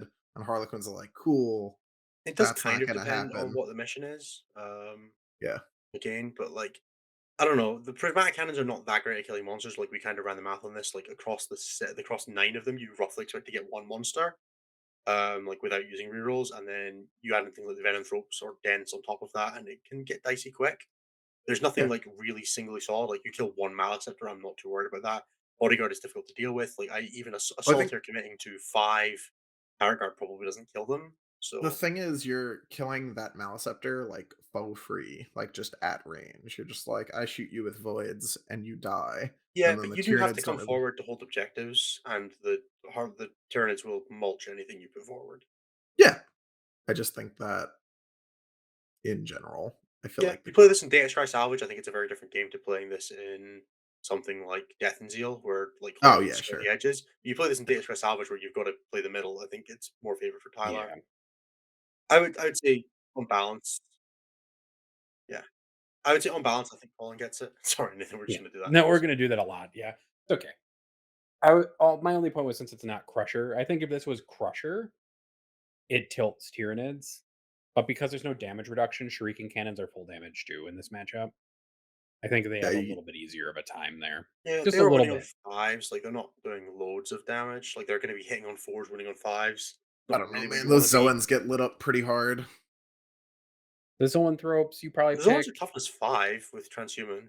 Like You're winning on fours anyways because yeah, you're minus winning on one near. 4s. Yeah, like I you're winning on mean, 4s. The 4 up save. They've got, each one of those units has 18 shots from Shuriken cannons, those 3-man Void but they're Weaver also only shot. 24 inch range. It's okay. But yeah, you can fire and fade. Yeah. One of You them. Yeah, sure. You're not gonna shoot with Yeah, everybody you though. don't put both of them into a precarious position like I definitely haven't done. No, you Yeah. would never do that. Never. I'd never do such a thing against things that are I mean, we're dangerous. gonna vote Colin Never. because we want to win the bracket, right? Like it just makes sense. Yeah. Who wins bronze though at that point? Who do we have in bronze? They don't believe they have a third. That they have a third fourth place That would match. be Chuck, right? Because Chuck he versus lost to Zach. Colin. It Yeah. would be Chuck versus Zach. I know, And it you would just don't even make them play. Whoever guys that beats them won. oh, That's who right, then that wins. that would be Chuck. Yes. Yeah. Right. Prediction title is going to be best in tabletop network, and somebody else. I'm going to type it for a second, so somebody else talk. But like, yeah. Yeah, I think that the matchup is really swingy, but more broadly, I think that it's mostly fine. A lot of these matchups that we're seeing with Harlequins come down to them controlling distance a lot better than other armies can do. And that being a thing just really sets the tone. I think Harlequins are likely the best army in the game right now. Though they will literally be playing something that's not in the game yet. Mhm. Um, I just the mortals are good and it's a ton of damage, but Harlequins kind of just everything within range of you hitting them dies anyway, unless you're very specifically trying to shoot them. Um, so I think it should be okay. I I think think the it should be all right. Mortals is a problem for Harlequins in this specific matchup because it bypasses most of their immunities. I just But view them as dying regardless. Like if I get within yeah, 18 of my opponent, I expect to not be there on the following turn. that's fair. Cool. Did he take Twilight Pathways just as a curiosity for the double move? Almost certainly not. I was just I think curious. Not really like super important. he took Fog of Dreams and Webway Dance. Yeah. Yeah. Not taking Mirror is a little sad, but I get it. Although Colin in chat telling us that he doesn't know what he's doing is kind of a little dispiriting for our bracket. Yeah, but now that it's Tyler, it's okay. Yeah, I mean Tyler can't know what yet. Tyler's our editor, so we are contractually obligated to give him crap. Um, especially after what he said about me on on the last episode of Before the Next Generation. Horrifying, horrifying. Ooh. Um, okay, we're gonna do like a quick 10-minute meta discussion, and then we're gonna take a break. So, yeah, let's do meta talk. We've already talked about the meta a little bit, and we're kind of been doing the same thing for a couple of weeks now, so we're kind of running out of things to talk about. But the thing I would like to talk about this week for a meta discussion is what factions do you think could be doing better in the meta right now than they are? So, like, we're seeing Harlequins, Custodes, and Tau doing a lot of things, but there are a lot of factions that probably could have a build that maybe beat some of that stuff that we're not seeing. What's your what do you think people should be playing more of? And could we pull the thing off the screen now so we can see our names again? Because I like having our names Yes. on the screen. Ba-doop. Um, I'm gonna go with Grey Knights. I think Grey Knights can actually put a pretty reasonable beating on clowns. Um, I don't know that their matchup into Custodes is very good, but if those guys keep getting greedy and flip It's awful, out by the way. out of Genuinely Emperor's horrible. Chosen, then it's doable. I just like I foresee a scenario where like clowns suppress the other two, and then you need the clowns answer. The problem, I imagine doing that in the future, like if I was a neutral player and not playing the most broken thing, that would be that like you run into an issue where there's not. I don't imagine even once we realize that they're the best that there will be tons of clowns. So by being like, I'm gonna go out there and hunt clowns, you make yourself really vulnerable to getting just smashed in the teeth by custodes. Um, Yeah, there's a so lot of kids and only one Pennywise. That's the problem. Um, yeah. yeah, no. Yeah. No, that was good. I got it. I was expecting like a reaction, even if you were just telling me to f off. Yeah. Yeah, I No, think that's Meh. okay. that's I don't know. Like the plus six range is a really big part of why Grey Knights get to do the cool things they do. Like starting to change all the Dread Knights, the Yep. infantry do hit pretty hard, but it's really the Dread Knight shooting that really touches Grey Knights through. And I'm just worried that that's like the range reduction just makes that a pain in the backside for Grey Knights. I just go back to being 24. It's not that bad. Yeah, but 24-inch range plus a 9-inch move is 33 inches, which is not long enough to catch a Void Reaver that's shooting you. Nothing is though, so good luck. Yeah, but that's the problem. That's why Grey Knights lose the Customs matchup, right? Because they just get shot to death by salvo launchers. So Yeah, fair. It's just a thing that I've noticed is that like sometimes that matchup can look a little sketchy and in the one of the discords I'm in, one of the WTC Jonathan Slade Johnson, I believe is his name, was mentioning that he was able to flip that matchup to be pretty favorable. I don't know exactly what he's doing, but it's just a thing that he mentioned that I was like, oh, that's really interesting. good. Thousand Suns. We should be playing more people should be playing Thousand Suns. Thousand Suns are really cool, really good. They do so many mortals and they're really fast if you play duplicity. Just stack off the time stuff. You don't need to keep bringing models back. Just don't lose them in the first place by never being dead. Get good, says Addy in this. Bold take. Just teleport by the board, scoring things, and use the pre-game deploy with your flamers and go and nuke people. It's I funny. will say, of all the games I've played so far with Harlequins, the person that scored the most points against me was Thousand Suns. So Wow, did they get to like 30? no, 60. It was when I was playing Soup, not pure Oh Harlequins. right, okay, then that makes a little more sense. Yeah. Yeah, I think Thousand Suns are being slept on a little bit. They are the last bastion of chaos, but yeah, so all the kids players have gravitated to them, but I think people have kind of given up on them because the Volca Contender nerf kind of hurt for some of the builds, and the losing duplicity and time at the same time Yeah, it was um, painful. was painful. I don't know. I feel like Thousand Suns could have a bit more play.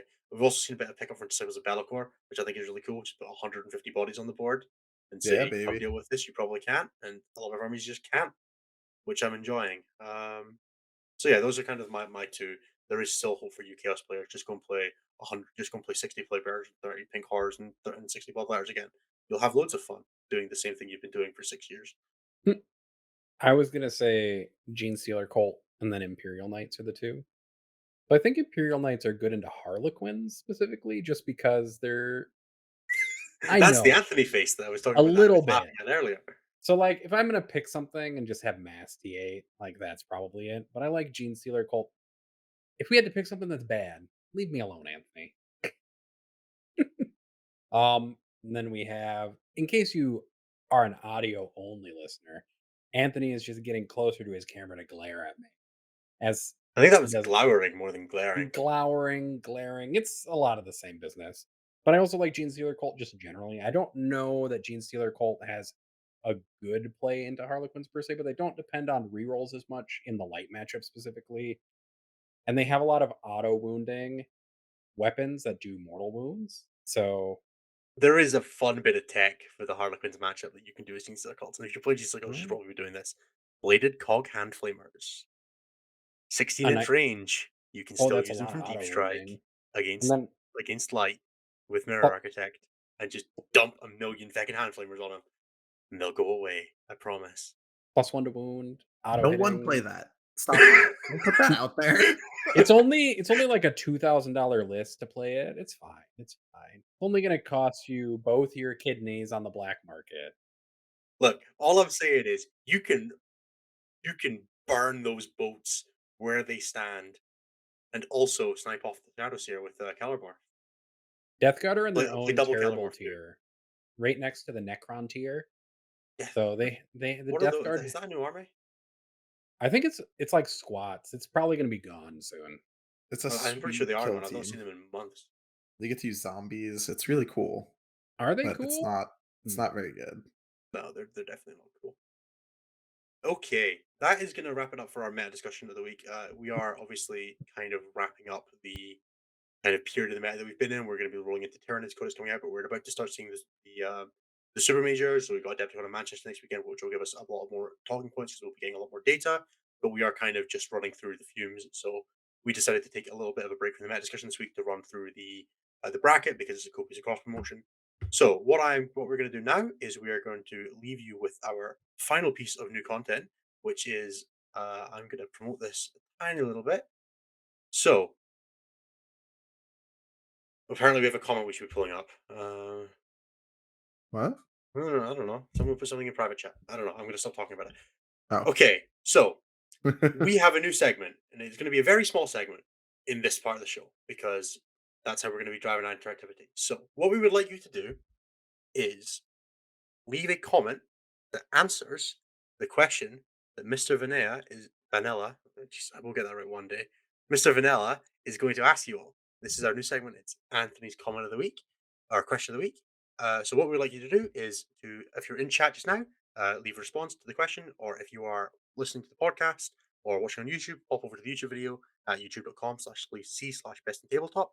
Check out episode 8 and leave your response to whatever Anthony says. What we're going to do in the bonus round is go through our answers to the question that Anthony asked, because what we'll be trying to do is get some cool, like personal stuff.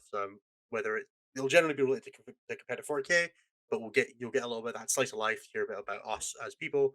And what we will also be doing is every week in the bonus round, we will shout out the coolest answer that we thought was from the previous week.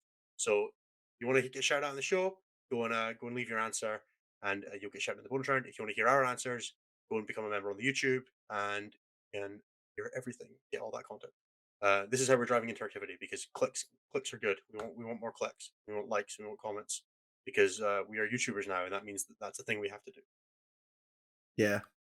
All right, folks. The first question should be one that some of you at least can guess my answer to, but it is going to be, what character always overperforms for you? Who is the king, the Mac Daddy for you? It could be a generic that you have a specific loadout for. It could be a special character. It could be a character from ages past. What character is your like personal avatar on the field that when you get to the game, you're like, oh, this guy's gonna do the best of everyone. So that's the question. Give us your answer. Let us know what you think. Cool. And we will be back with our answers for that in the bonus round. So thank you everybody for listening. This is going to be the end of the main show. This is the end of the road for the podcast listeners. And if you're watching the YouTube video, this is the end of that as well. If you are a member on the YouTube, you'll be able to see the bonus round, which is the second half of the show, where we go through the listener questions and also our answers to the previous Anthony's question of the week. If you are watching live, you'll get to continue with that, but we are going to take a 15-minute break and we'll be back in 5 minutes to the hour is roughly when we'll be back. Stick around if you're on the live show, though. We will be here during the break, answering some, talking to the chat, having a bit of banter. I'm going to go let my dog out for a pee, all the standard stuff. Okay, thank you, everybody. Thank you, Anthony and Nathan, and we hope you all have a lovely week, and we will catch you back for the live show in a week. Bye bye.